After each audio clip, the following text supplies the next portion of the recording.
If you're supporting a friend with an eating disorder, it can be difficult to know what to do or how to help. It's common for people to think that if an individual with an eating disorder could only eat or decide not to binge, then recovery would be a sure thing. But the process of recovery is not easy. In fact, the mere concept of recovery can be a little unnerving.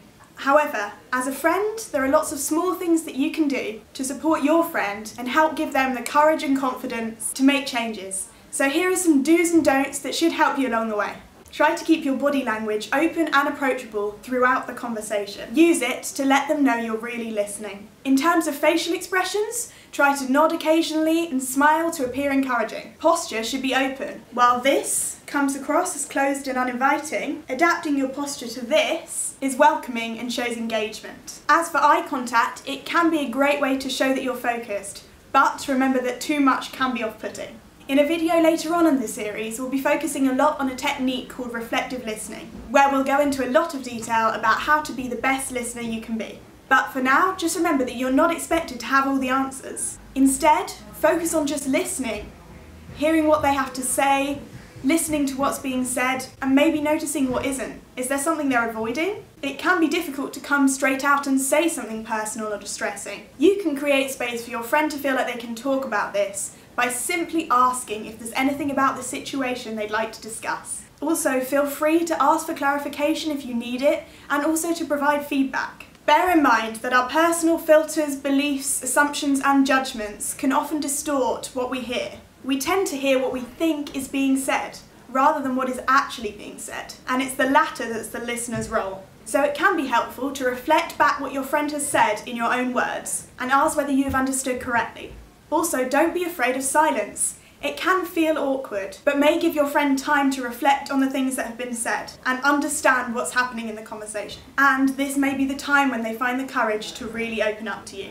Try to talk about thoughts and feelings rather than behaviours. Many people consider an eating disorder to be a symptom of a larger problem rather than the problem itself. So it's often helpful to talk about the bigger picture of what's going on in your friend's life, rather than the ins and outs of eating. Many individuals with eating disorders worry that talking to their friends about them will mean that their friends start to treat them differently, maybe start treading on eggshells around them. But it doesn't have to change the dynamics of your friendship.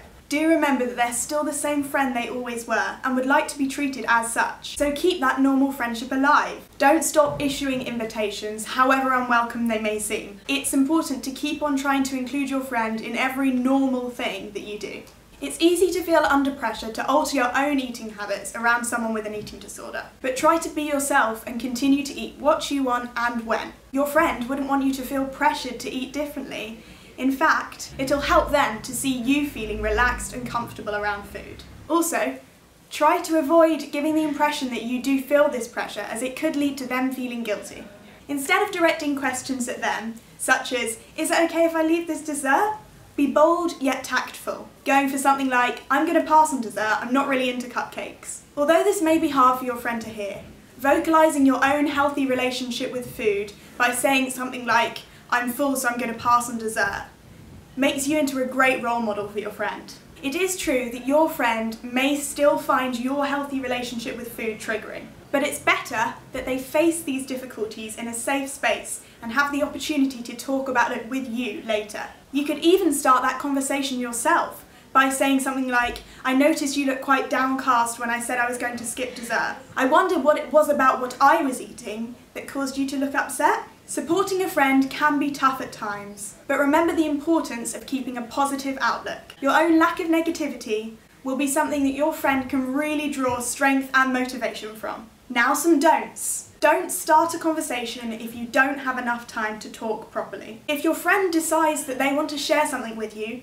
don't put more pressure on that situation by giving yourself a limited amount of time to discuss it. If you leave halfway through, they may feel hurt or interpret it in the wrong way. Don't use accusatory language. Saying things like, "Why don't you just eat?"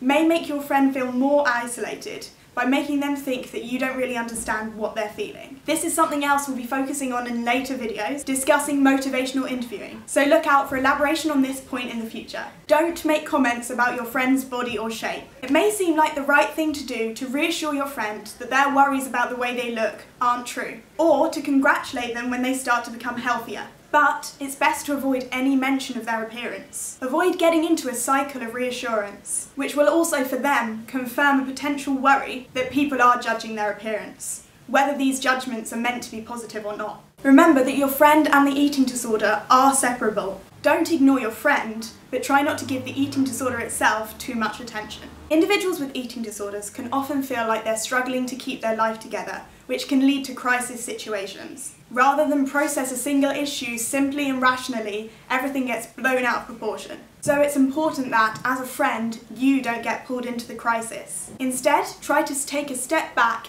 and hold on to a rational perspective. Don't put your own life on hold. You must remember to look after yourself. Stay conscious of your own priorities. Plus, if you're not leaving enough time to deal with yourself, you're probably giving the eating disorder too much attention. It can be helpful to encourage your friend to try to solve the day-to-day issues on their own and not become reliant exclusively on your support. Thank you so much for watching the first video in the series, and there'll be another one next week, so make sure you do hit subscribe to keep on track of it.